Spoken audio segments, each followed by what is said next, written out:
Good afternoon. I think it's time to start. I was just, I just got back from India, and I was just sharing with Ginevra. So last night I got in bed and I started to review the presentation, and I woke up about an hour later. And I thought, well, I hope the presentation isn't boring. And it was just because I was a little tired. Anyway, so we're going to begin with a prayer. I give thanks for the beauty I have seen in the created world. I consider what your hands have done in the lives of people I know.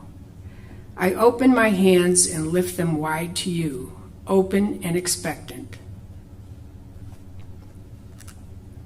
For my heart's desire is to walk with you into the days ahead.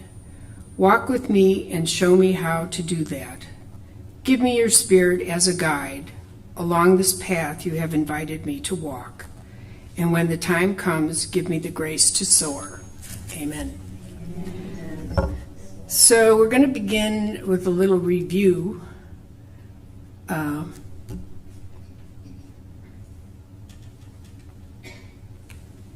As you recall, we looked at a number of areas. One was on our land stewardship, and we'll talk a little bit more about how that has developed.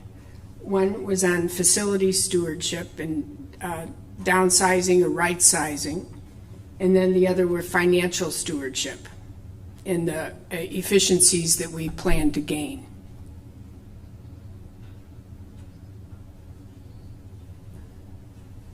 So we began planning before 2022, but information services began their work, and it continues. We did the dietary improvements. The copy and mail center was moved. Purchasing, we provided more space for that to save time and efficiency. The mail center and credit union was moved.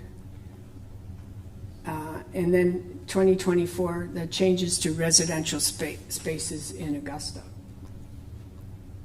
and the office moves which are going to be taking place. So this is the second floor of Augusta, and I'm going to go quickly through what the departments are so you can see that. We will have an open house so you can actually come and visit as soon as we unpack. So we have the Justice Office, which is kind of in the middle of the floor, and so Laudato Si will be in that, and as well as we're in the process of hiring a new director of justice and then an administrative assistant. So they're kind of in the middle of the floor. And you'll see a lot of, they're not exactly cubicles, they're more open, but a more efficient space with filing cabinets involved in that and so on. And then we go across here down to development.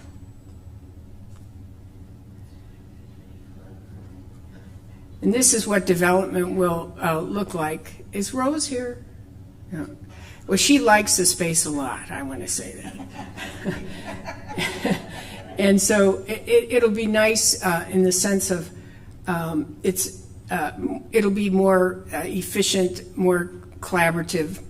I read an interesting book and learned a new word that I thought was really nice. It's called mutualism.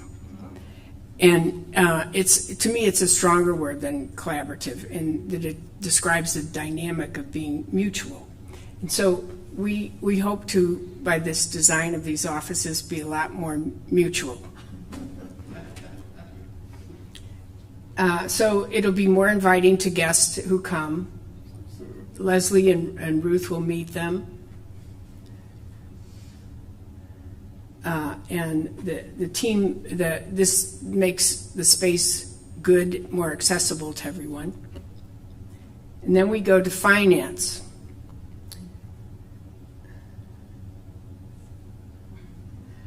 So we've convinced Renee that a smaller space is more efficient. And here we go. But they have, because of the more efficient space, they have done more in terms of a policy on improving their filing system and what records we have to keep and what records we have to retain. So when you come in the finance office, if you should come and visit, it'll be more open. You'll be able to sit across from that desk and work out any situations that need clarification, that any situations that you need help. So it should be much more accessible to you and much more open. Okay, and then we go over here to a conference room. This conference room is open to anybody on the floor. I think, we try to do as less of movement of walls or anything as possible. Here, in order to open the conference room to everybody, we did have to remove the bathroom. But otherwise, all of the bathrooms stayed in place, all the kitchen areas are in place, and so on.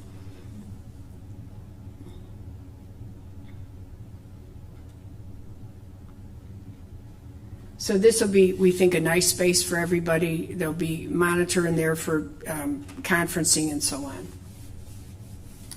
And then we move to communications. Communications decided that they wanted a real open space, a big open space.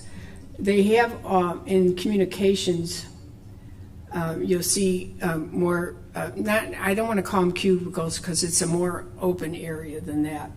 So you have Donna's office and then the staff members. So it's much more of an open concept. The space above Michelle and Skylar, it's all open. So they feel much more mutualism.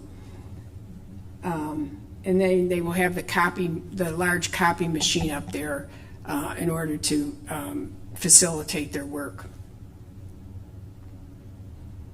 And then outside of their office, they're making it convenient to drop things off, your work orders or whatever, or pick things up.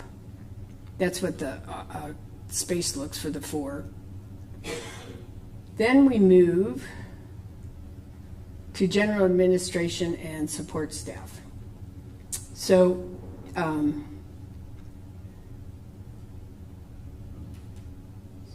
so you have the president's office, and then you'll have LaFawn and Maria there, as well as a conference room. And then across from that, you'll have the administrative offices. We had planned that they were all on the top part there, but Pushpa likes a lot of light. So she's kind of even out on the roof, I would say, with big windows. And I think, how is she going to get in and out of that? Because she comes down this, you come out here, you walk down this, it has to be 36 inches wide. So she'll be over here and Vicki will be right next to her. But it'll be a bright office. You'll need sunglasses in there. So, and we plan on moving, all departments plan on moving between April 12th and May 1st. So new offices in the center building. Rich and I were talking about if we could do something differently, or if we could do something over. And one of the things in this area, in the center building, is we wish the whole building could be air conditioned. But it's very expensive, and we don't know, in 5 years, 6 years, how much that building would be used. So decided that we should not spend the money on that. So here you have Sister Timothea and Cindy and Sister Grace and Madison and Sister Catherine offices. And they are moving soon. So I would ask Catherine if she'd talk a little bit. I'll talk a little bit later about the Heritage and Research Center, But so you understand a little bit more about where archives are and where different archives are kept. So Catherine's going to do that for us. Thanks, Catherine.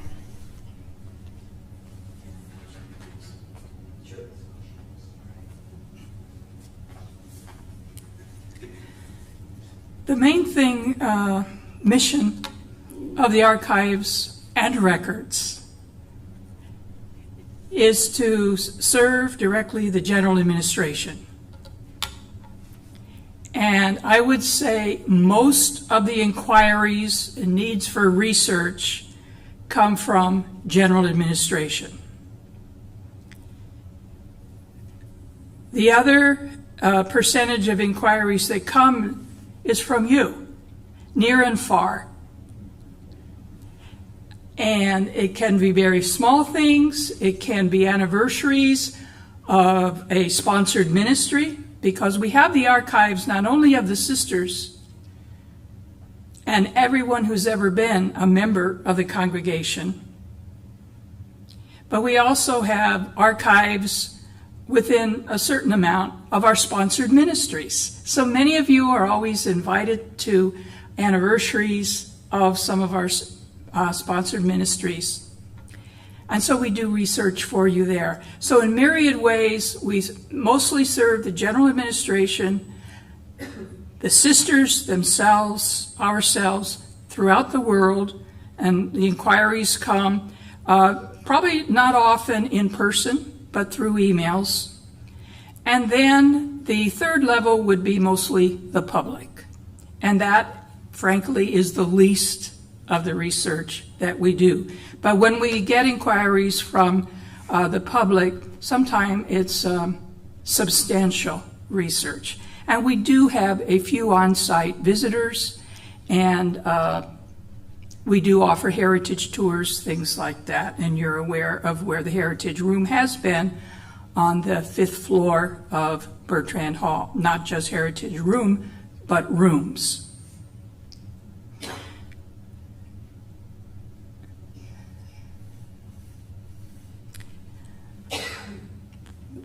Archives has moved about 4 or 5 times in the history of the congregation. And I have this sense that it was the center building was where the archives were first formally kept, if not wherever the major superior or superior general had her office. As time went on and as the center building was built for administration, so the superior general was in the center building, and archives were kept there. And then that also housed sisters, and it was a novitiate as well. So it was general administration, convent, and novitiate, center building. Bertrand Hall developed after that, as did what we now know as Augusta Hall. So in a way, we're going back home to go to the center building, to have our offices in the center building. That's kind of where we started formally. That being said, our congregational archives and those of our sponsored ministries has grown. So we have a lot more to store and to make accessible. And so the bulk, temporarily, of our archives will be housed in the basement of Augusta Hall, once the basement is prepared for that. So if it has been cleared out quite a bit, no longer stores a lot of furniture, things like that, but it will be prepared as a temporary space for archives. The records, some of the records will be downstairs, but the records mostly are the sisters' personal files, living and deceased. There are some registrar records from our various institutions that have closed over the years. Those are all very heavy fireproof file cabinets. Some of those will be kept on 4th floor, center building. Others will be kept downstairs in the basement. As far as access, if you know where the massage room is, we're near the massage room. No. So we'll just direct you to the massage room if you come up. So is that pretty much it? Okay.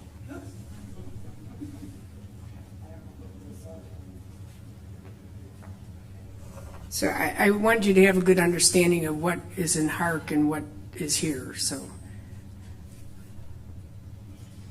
Okay. So this is part of the archive area where people will come and can do reviews and so on, do research in our building. So I asked Jeff, I know sometimes you read a lot about the data center and you think, well, what is the data center and where is it? And you know, what does it do? So I asked Jeff to give a brief description of the data center and what it is.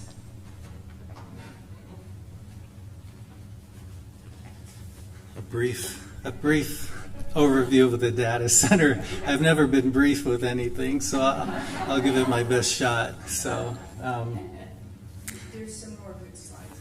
yeah, so this here, if you don't know, we're moving into center building, 1st floor. So Jeff, the 2 Jeffs and Ben will be on the 1st floor of center building, and that's where our offices are moving. So I was feeling nostalgic lately because when I first came here in 1998, that's where my office was. So I'll be moving back into the office I started in 26 years ago.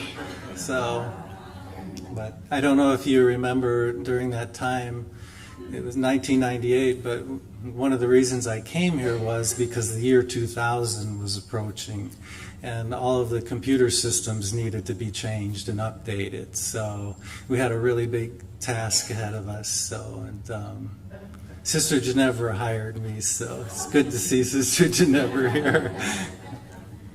So anyway, it's coming full circle with that. But so the data center is a room in Bertrand Hall, 1st floor. And when I came here, you might remember Holy Cross Resources was a really large part of the organization.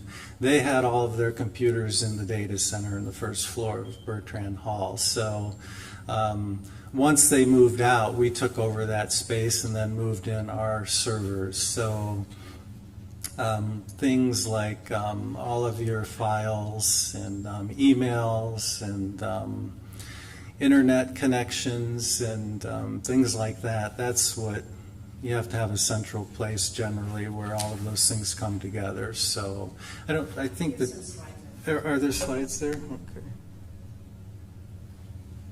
This will be a nice place. You can, in the center building, you can come over anytime. We have an open door policy, of course, so it'll be good to see everyone. It's a little easier to get to than in the annex on the 2nd floor. There really isn't an elevator there, so. So the data center in Bertrand Hall, like I said, it was in use before I came here, so it's at least 30 years old or more. And over the years, we put in things like upgraded air conditioning. We brought in circuits from the outside world. When I started here, there was no connection to the internet even. So kind of dating myself here, like there was no internet connection. There were only a few email accounts. So it was a lot of work to bring it up to where it is today. And it's been a great room. I remember when I started, I thought, well, this isn't going to work out very well. This is kind of a small room, and it was cramped, and it was a challenge. So, but I thought, well, we'll just be in here temporarily. So 26 years later, here we are. But it worked out fine. So we've moved most of the equipment. We've moved down to the basement of St. Mary's Convent.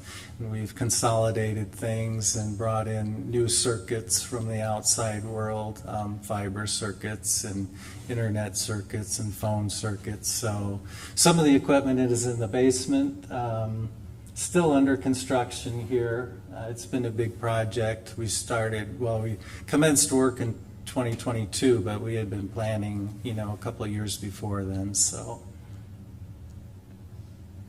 most of the equipment is in the basement. Well, we've distributed some of the equipment so the buildings can change use. So let's say if one building needs to change to a different use, we can just unplug it or plug it in. And before it was a little more rigid, now it's a little more flexible.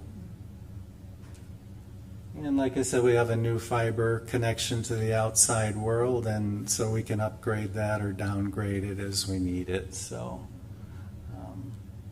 I think that's all. And any questions about?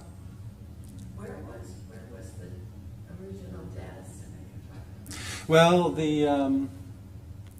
it's currently in the first floor of Bertrand Hall, right next to Archives. So we share a space with Archives. It's always closed.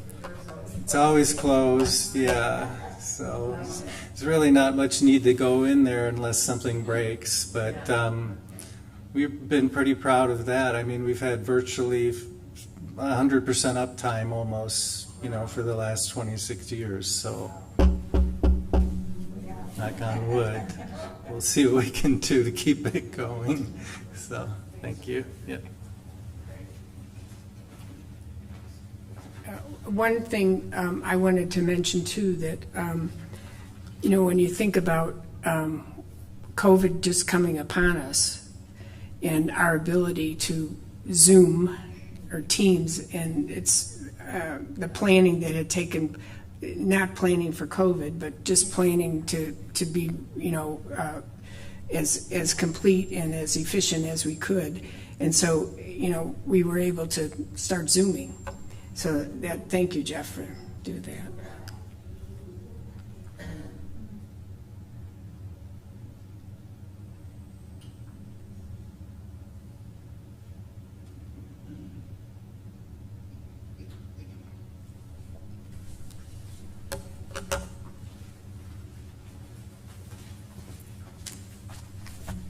Good afternoon.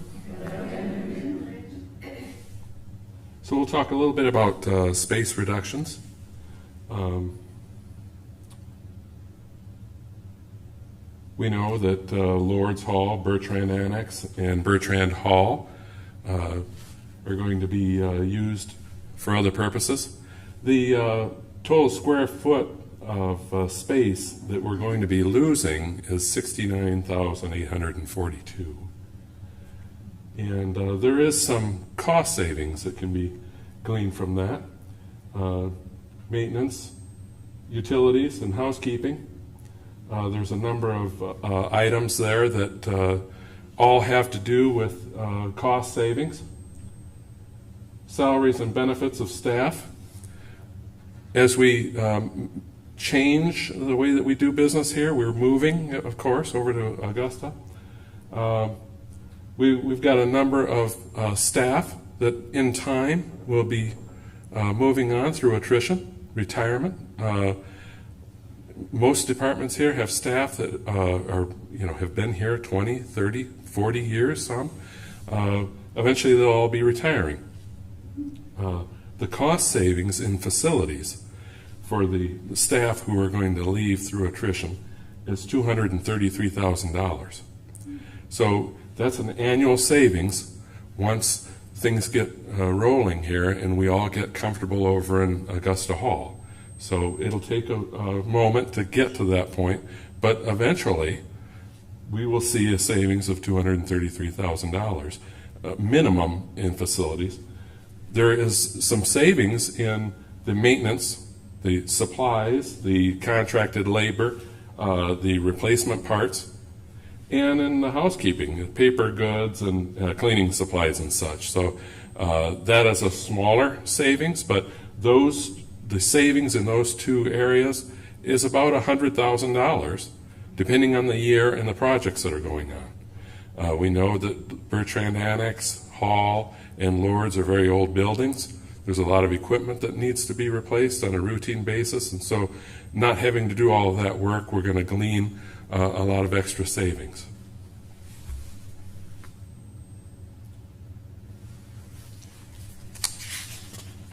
The environmental impact on this is pretty interesting. Underused and vacant rooms will be fully utilized. We know there was a lot of vacant space that we have taken advantage of.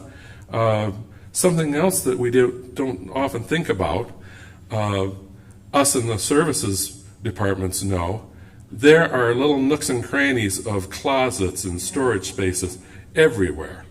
And so, the sisters that had to move, it was monumental, packing up and everything. Well, think about all of the staff who had to move all of these extra supplies that, I've been here 20 years, and some of those things had not been used.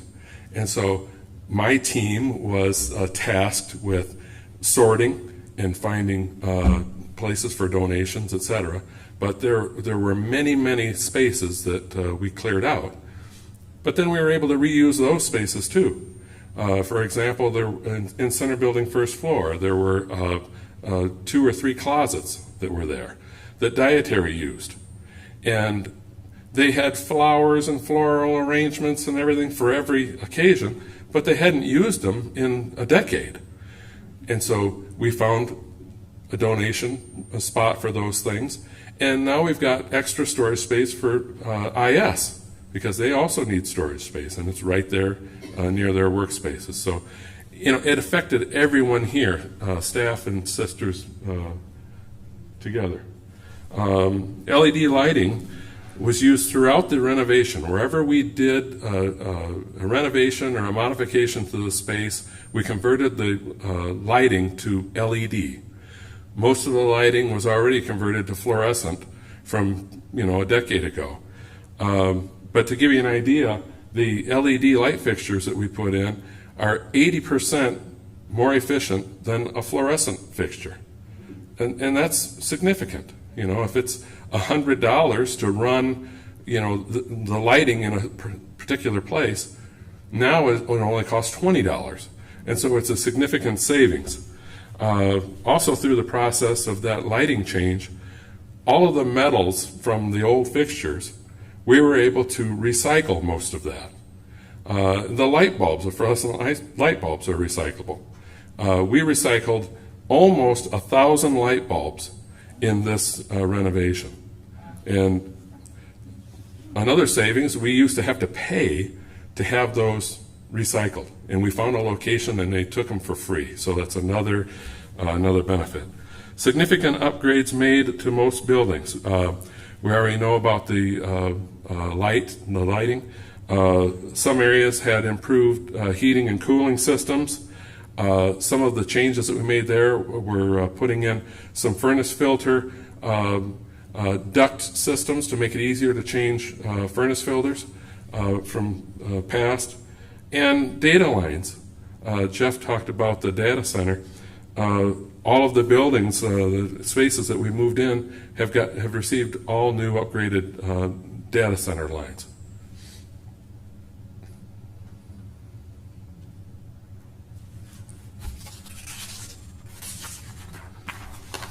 So we see the completed kitchen upgrade. All of the gray areas are the former footprint of the old kitchen, the salad room, storage, etc. The areas in purple are the new footprint, much smaller. The top corner is where the food carts go and the refrigeration. You have the kitchen proper and a little bitty office that's off the kitchen. And we took the freezers and refrigeration that were in the hallway that over the past several years, we turned one off, we didn't need it, and we would take all of the supplies and put it in another unit. And through the process of making things more efficient, and some of it was just in time ordering, we were able to take those coolers and turn them into offices. And so all those 5 smaller spaces there are actually offices and storage compartments that we converted from the old refrigeration equipment.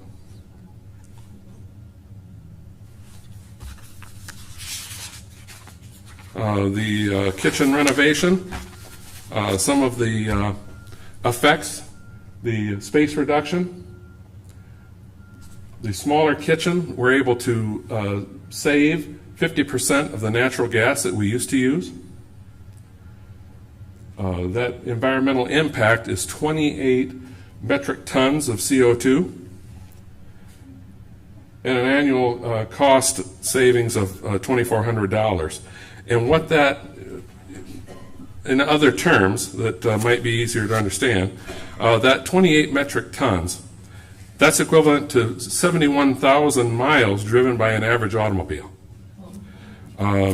or 3,100 gallons of gasoline. We dropped the ceiling in that kitchen. It was quite high.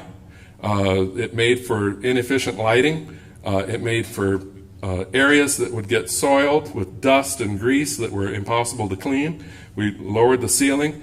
We have cleanable panels in there and integrated LED lighting panels. And when we dropped that, we made the heating and cooling much more efficient. And it saved us 25% of natural gas. That's 14 metric tons. A savings of $1,200.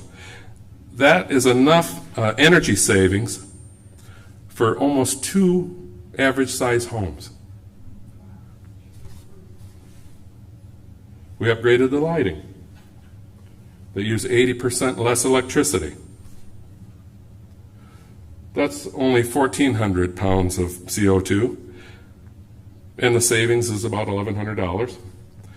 But the electricity savings there is enough to, it's comparable to 4 months of electricity used by the average household.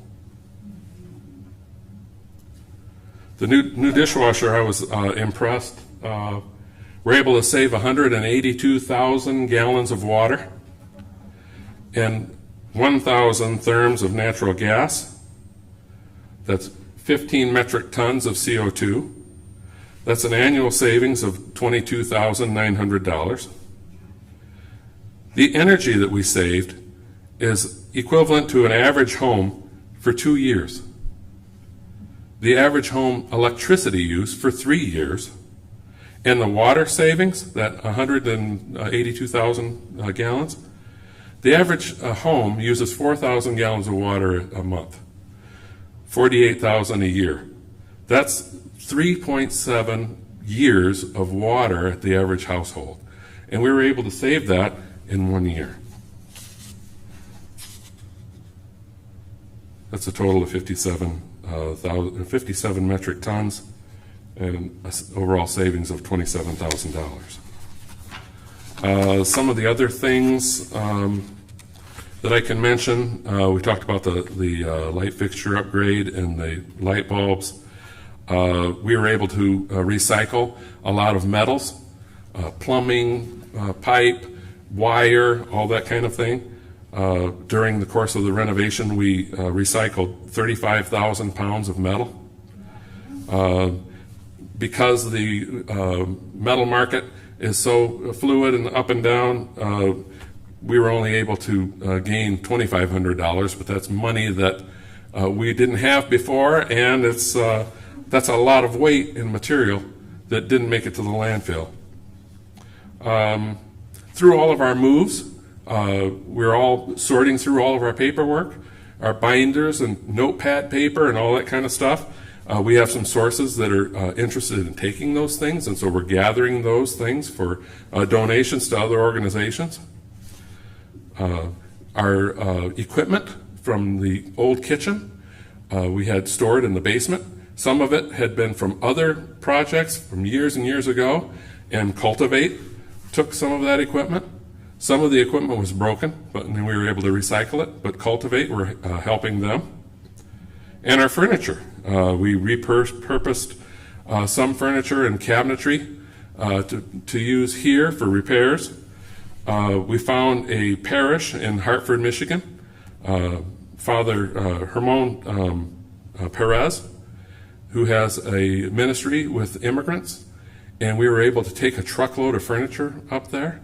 I can't tell you how many pounds of furniture. I can tell you that it was a 26-foot truck, much bigger than our laundry truck, and it was packed, and they were very grateful. We've donated furniture to Broadway Christian Parish. We had a garage sale for our employees, and we're looking at some of the local parishes for some of the other things that we have, Oregon and some of the other things. Christ the King, St. Jude, St. Joe. We've spoken with all of those. So there's we've got a lot of savings, but we've also been able to help the community, and that makes me feel good. Any questions, sister? Congratulations, that's wonderful what you've been able to do and to save. When you were doing this, was there any eye to the future in terms of the sustainability or the usefulness of this, like say in 10 years when we probably won't be here? As far as the renovation, Especially, in terms of usage. yeah. Overall use, I don't know how to speak to that. I know that all of the upgrades that we've done will last us well into the future. The LED light fixtures, for example, are supposed to last for 10 years. The data lines and all of those things, we'll have to see how technology works, but it was with an eye toward the future and how we can, improve things so that they'll last for another 20 or 30 years. Any other questions?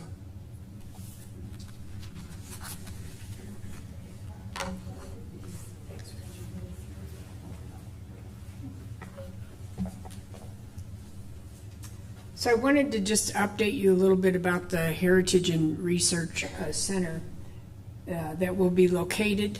I don't think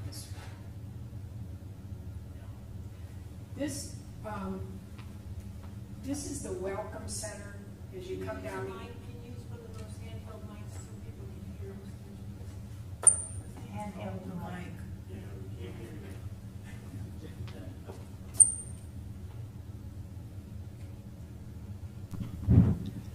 Okay, this is the Welcome Center as you come down the avenue. And then the building, and there's a little plaza behind it in the open. And then this is the proposed building for the Heritage and Research Center. This is the vault where all the records will be stored. And this is all the mechanical stuff. In looking at what's happening just nationally about equipment, mechanical equipment, the part of the electrical transformer that we need to purchase is it's out 5 years, the order. And you're like, how does this happen? It's just not here. It's nationally. So they've been doing a lot of rebuilds of these transformers so that construction and projects can continue. But that's kind of what's happening commercially with different transformers, generators, and so on. So anyway, I think we have, is Chad here? Yes, so we're getting closer to solving that problem. It's solved. We purchased one, and it's renovated, and we should have it soon. Great. There we go. Okay, and so here are offices, and these offices are for archivists from other communities, from the other 9 communities that we're working with. And they come in and they periodically work on their archives. This is the workroom where all the archivists work and put things together, and someone calls and says, I want to research this, and the archivists go get the material out of the vault, so on.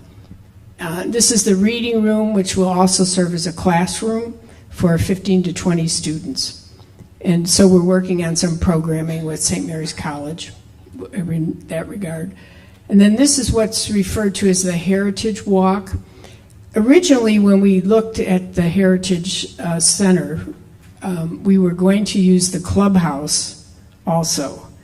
And then we had a walkway built from the clubhouse to this building, and then we decided we really didn't need that space. So this is just referred to as the Heritage Walk, and there'll be different exhibits from the congregations in that walkway.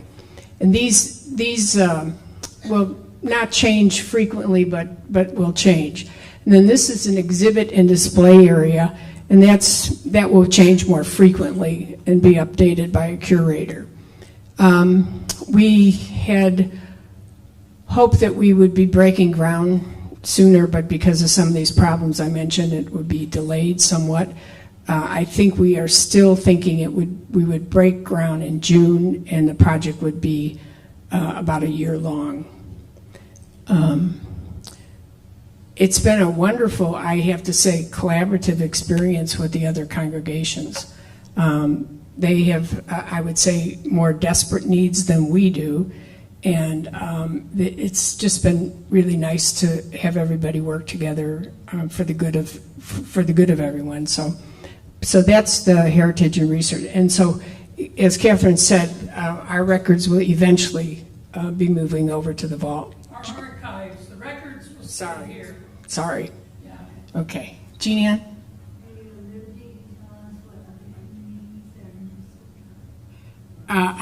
I am, but I don't have it at the top of my head. But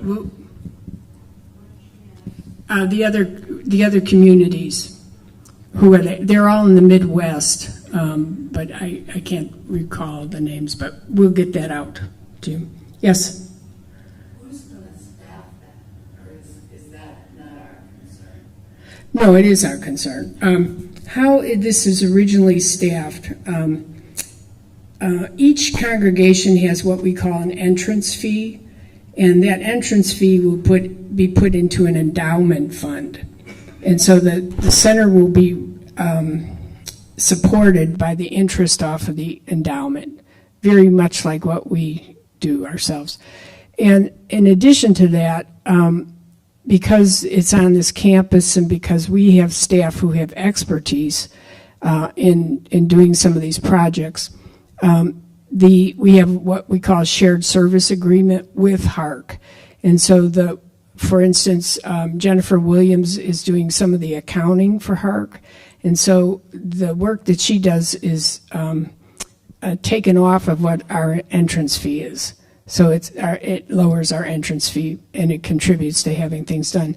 And Madison will work over there as a curator for 2 days a week, and Cindy will be there 2 days a week doing that. It's kind of the same type of arrangement. Yes? And there's an excellent article in the recent, from the Development Office, the annual report, which does list Name, yeah. congregations. Yes, thank you. Oh, here we go. Thank you. All right. Sisters of the Most Precious Blood, Servants of Mary, also known as Ladysmith Servite Sisters, Sisters of Charity of the Blessed BVMs in Dubuque, Our Lady of Victory Missionary Sisters, they're in Huntington, Sisters of the Holy Cross, Sisters of St. Casimir, they're in the Chicago area. Sisters of St. Francis of the Holy Cross, I believe they're in Wisconsin, and Sisters of Mercy of the Holy Cross. Thank you, Veronique. Suzanne, probably everybody knows this, but where's the clubhouse? The clubhouse, Where? where is that? Oh, So if this is the Welcome Center, the clubhouse is near Mataliva parking lot. It's not used much, so I think they were happy we were interested in it, but and that building that's next to the visitor center, that, is it Dalrymple or something like that? Or what is that? No, that's what it is. Yeah. is it used? No. Yes? I couldn't hear her question, maybe mine is similar. I know where the Welcome Center is. Are you saying that this new building is gonna go down the avenue, like adjacent to Lake Marion, adjacent to Carroll Hall, in that direction? Okay, so the Welcome Center's here, and this building will go east and west. It'd be parallel to the avenue. And we're working on having some windows put here so that people who are walking down the avenue, like coming from a football game, whatever, would be able to look into those windows and see some of what we're doing. And we plan on having, exhibits and inviting the public, inviting special persons to come so we can do donations and so on. It won't affect Lake Marion. No. Yes.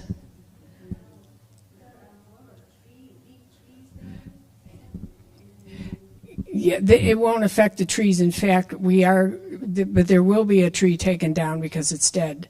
So we had a study done of the trees in that area, and so there will be one tree taken down, but the others on the avenue will not be affected. So, yes.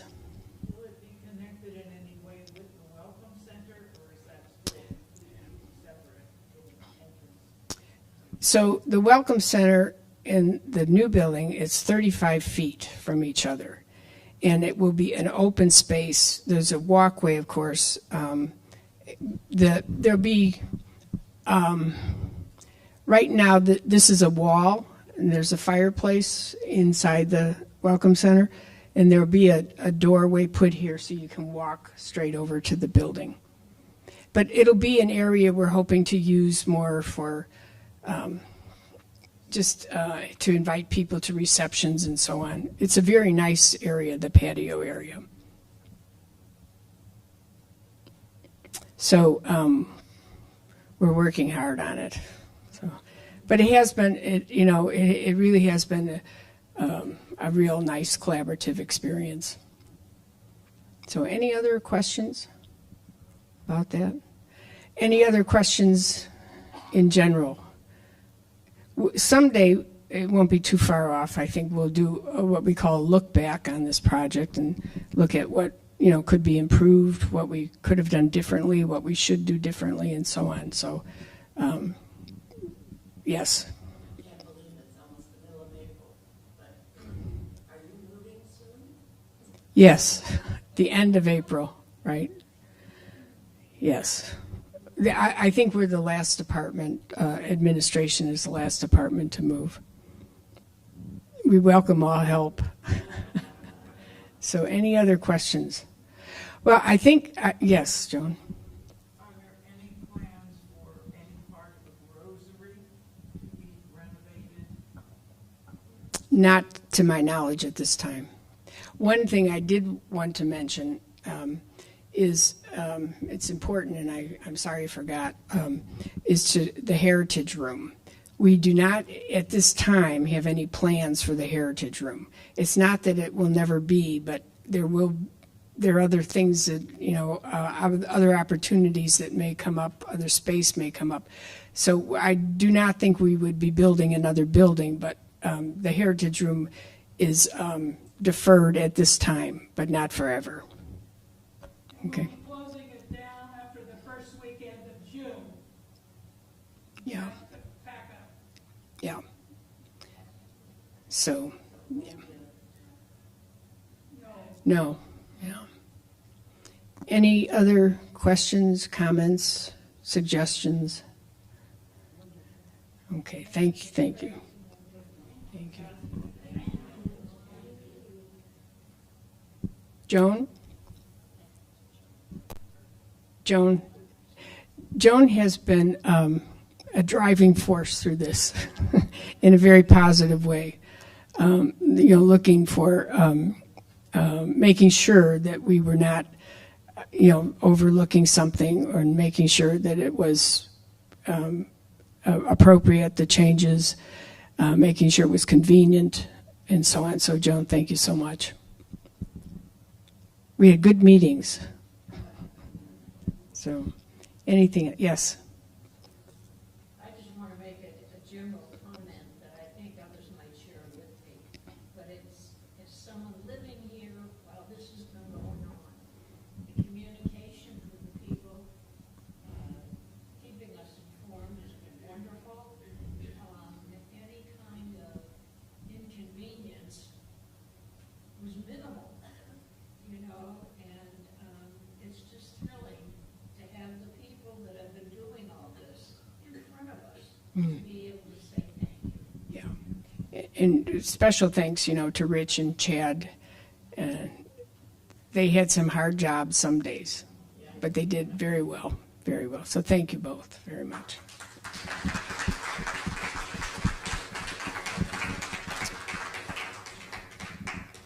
Rich was so positive. I thought, oh, let's do this again. No. So thank you all very much.